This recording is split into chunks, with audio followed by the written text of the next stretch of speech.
This presentation is going to be about cholesterol, circulation, heart disease, and so on. We feel it's an important one to present because there's a lot of people who are taking anti-cholesterol medication, and a lot of them think that that's enough and that's an adequate prevention for heart disease and other problems of circulation.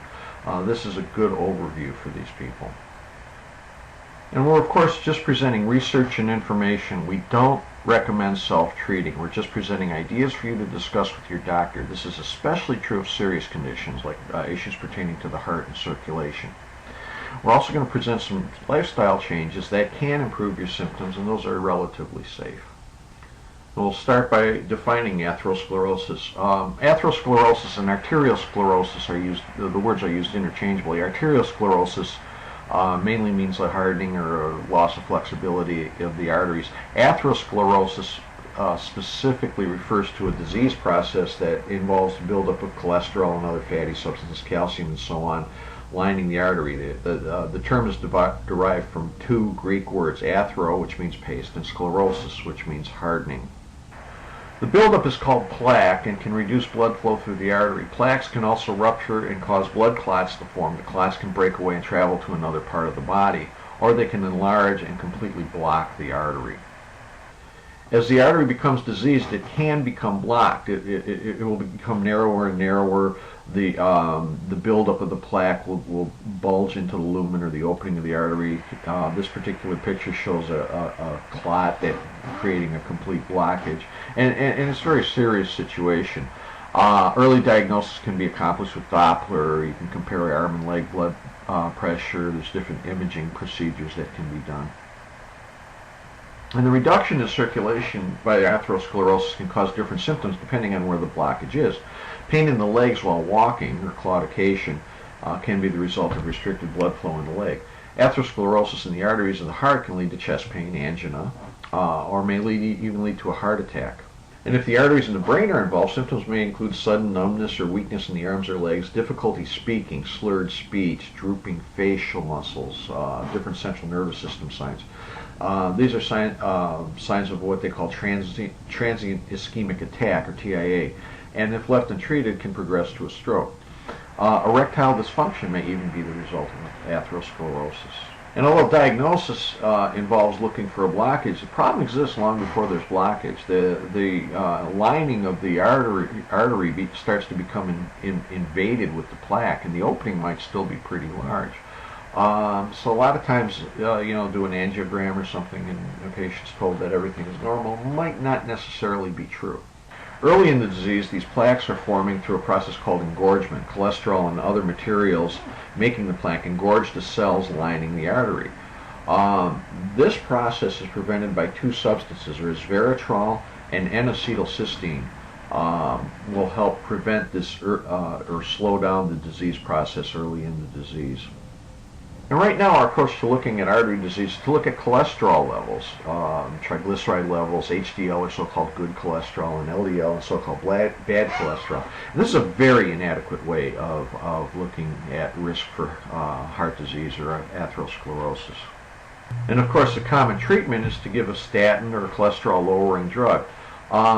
The thing is that statins do not do much to prevent heart disease. So in one study that lasted 3 years, 2% of the subjects taking a statin had a heart attack, and 3% of the subjects in the placebo group had a heart attack. That's 100. If you had 100 people over a 3-year period, you've got to treat all of them to prevent one heart attack. That's a high use of a drug to get a very small result. And the interesting thing is, omega-3 fatty acids actually perform much better than the drugs for preventing heart attacks. If you compare heart attacks prevented with people on fish oil, they actually get a greater reduction. The people that do seem to be benefit from statins are people who have already had a heart attack. And statins have side effects. The most common side effect is muscle pain. It can make exercise difficult. The muscle pain can become severe, and this is a condition known as rhabdomyolysis, and this is a serious side effect. If you're taking a statin and you have severe muscle pain, you need to call your doctor and discontinue the medication, because this can lead to kidney failure and other problems. Rhabdomyolysis can lead to liver damage, kidney failure, and even death. Okay, Other side effects of statins include liver damage, digestive problems, and some researchers have even linked them to ALS, amyotrophic lateral sclerosis, which is also known as Lou Gehrig's disease. This is not really conclusive, but there are researchers who suspect this. Now, if you are on a statin, there are certain supplements that can help protect you from side effects. Coenzyme Q10, for instance, is necessary for energy production in the cell. And the heart uses a lot of energy, and some people think that the statin will prevent the production of coenzyme Q10, and there are those who think that this might be leading to a lot of heart failure later in life because the heart uses a lot of energy. Carnitine is another one. Carnitine has to do with energy and the utilization of fats. Gamma and delta tocopherol, which are part of the vitamin E complex. Alpha tocopherol, interestingly, actually creates problems, and you don't want to do that. And besides, you want to talk to your doctor about these sorts of things before you don't self-medicate even with nutrients. Don't try to manage this on your own. This is pretty complicated stuff. And of course, omega-3 fatty acids. Those are all will help work to prevent heart problems later in life. As we said, much of the diagnosis and preventative treatment of atherosclerosis centers around cholesterol. And unfortunately, the method used for diagnosis is archaic. We take a cholesterol, an HDL, and an LDL, and that simply isn't good enough. Standard cholesterol panel does not give enough information, and it doesn't predict the potential for disease of the arteries. There are newer panels that include the size and number of the particles. So if you have a large number of small LDL particles, you have a much greater chance that you'll be plaquing in your arteries than if you have large particles of LDL. So this is a value that's really worth getting and worth looking into.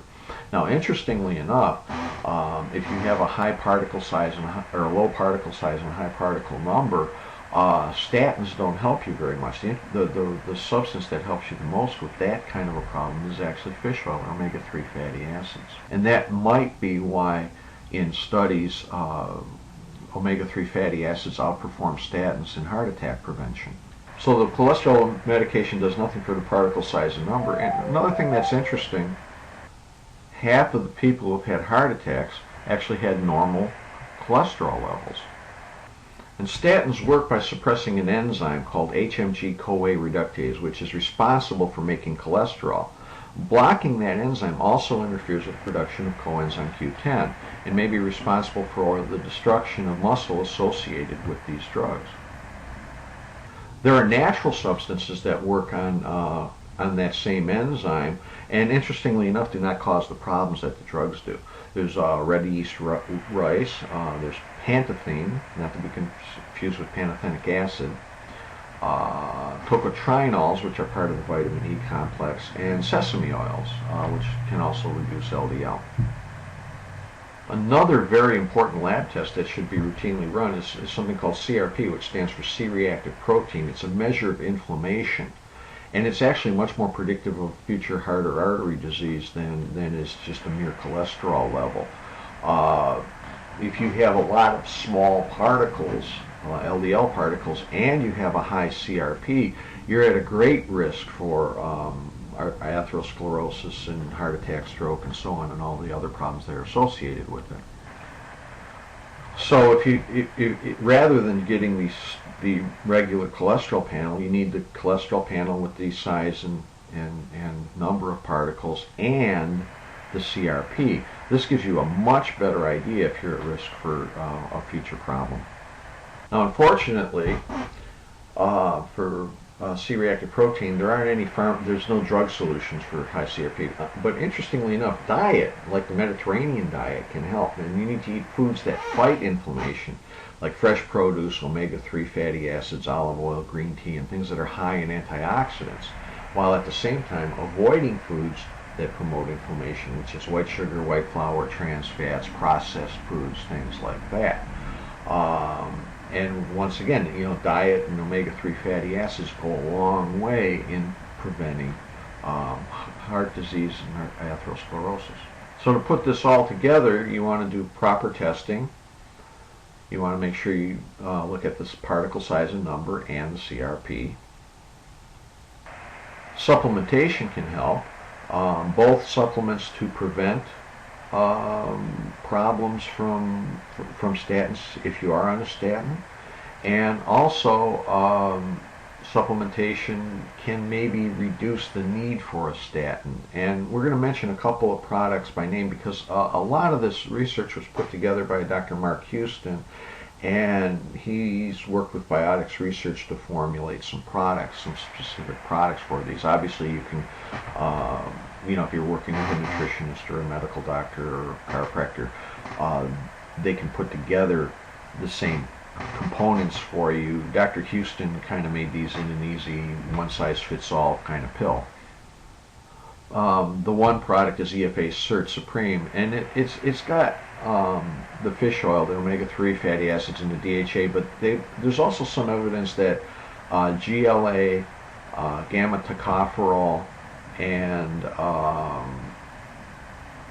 even mono unsaturated fatty acids can work to help prevent and protect the artery wall. So this is an oil product that goes just a step farther than the usual fish oil. Also, fish oil can be oxidized, and so this has a little gamma tocopherol, which is a powerful antioxidant. The other product Dr. Houston helped develop is a product called Lipid Cert, which has the panathine, the plant steroids, the EGCG, which is green tea extract, which actually prevents the oxidation of the LDL. So if you got a high CRP, so on. Delta-tocotrienol actually works on the same enzyme that the statin medication works on, and actually improves the production of coenzyme Q10. And phytolins, which are synergists that improve the effectiveness of the other components of the product. And Vasculocert is another product developed by Dr. Houston, and this has a lot of stuff in it that is designed to actually protect the arteries themselves. It's got the transresveratrol, which prevents the engorgement of the cells and slows down the plaque, and coenzyme Q10. It's got acetyl L-carnitine, which helps with energy production, helps you burn the fat, and this in combination with lipoic acid can reduce blood pressure, improve the health of the vascular lining. Our lipoic acid, it's got the ECGC, which is the antioxidant from green tea. Vitamin K2 is an interesting nutrient. Vitamin K2 helps pull calcium and plaque out of the arterial wall. Although you want to be careful with if you're taking Coumadin or so-called blood thinner or anti-clotting medication, you don't want to be taking vitamin K. But once again, you should be discussing this sort of thing with your doctor. Olive leaf can help lower blood pressure, protects against LDL, and improves glucose tolerance. This also has quercetin, another antioxidant, ginkgo biloba, which protects the lining of the blood vessel, lutein and lycopene, which are also antioxidants, and they improve vascular function, help lower blood pressure. Other things in Vasculocert include magnesium, vitamin D3, and B complex. So this has been a production from Whole Health Web. We borrowed heavily from the work of Dr. Mark Houston. That's why we mentioned specific products, because he worked very hard to develop these things. They're good products. We're not saying, oh, go out and buy them right now. And quite the contrary, this whole presentation is for you to discuss these issues with your doctor, especially if you've been, you're taking a statin. Oh, your cholesterol's 250, and your doctor gave you a statin, and that's about all you're doing. If you want to seriously prevent diseases of the heart and arteries, you need to look into it and do things that are effective.